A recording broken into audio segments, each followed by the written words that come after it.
Ça se joue à des petits riens qui tournent en faveur d'une équipe ou de l'autre. Et je pense que sur les 2 derniers matchs, sans être parano, sans faire le Calimero, on a quand même plein de choses à dire. Voilà. Parce que j'ai vu aussi les matchs samedi et dimanche. Donc, il faudra m'expliquer certaines choses, mais voilà, c'est comme ça. Est-ce que l'utilisation de la VAR t'inquiète finalement? Reprenez mes conférences de presse avant l'utilisation de la VAR et vous verrez ce que je vous avais dit. Et on est en plein dedans. Parce que c'est toujours à l'interprétation de l'homme, finalement. Et ce week-end, il y a eu 3 ou 4 situations. Nous, vendredi, on ne nous accorde pas un penalty parce que la faute n'est soi-disant pas intentionnelle. Le dimanche soir, on refuse un but à Marseille sur une faute qui n'est pas intentionnelle. Il y a une main à Nantes-Rennes, je crois. En regardant la VAR, si on siffle pas penalty, je ne sais pas quelle règle il faut inventer pour siffler penalty.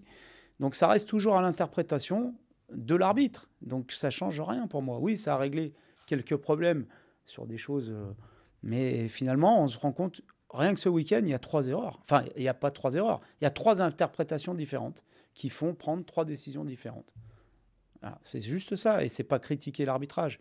C'est juste qu'à un moment donné, il faudrait que toutes les décisions soient uniformes ou uniformisées, je ne sais pas comment on dit, mais soit il y a faute, soit il n'y a pas faute. Mais on ne peut pas me dire qu'on ne siffle pas pénalty parce que la faute n'est pas intentionnelle et refuser un but sur une faute qui ne l'est pas le dimanche soir.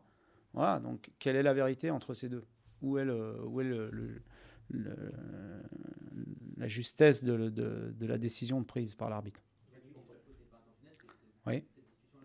Oui, je l'ai eu, ouais, cette discussion avec M. Millot. Ça s'est très bien passé d'ailleurs, c'était dans un très bon esprit, parce que moi je ne suis pas trop l'habitude de m'apitoyer là-dessus, et je pense que... Mais à un moment donné, on ne peut pas me dire qu'il n'y a pas pénalty parce que la faute n'est pas intentionnelle. D'ailleurs, j'ai dit à M. Millot, donc on va imaginer un autre cas, et un attaquant qui part tout seul au but, qui va pour marquer, puis le défenseur revient, et sans faire exprès, il marche sur le talon de l'attaquant, il tombe, il n'y a pas de but, vous sifflez pas pénalty.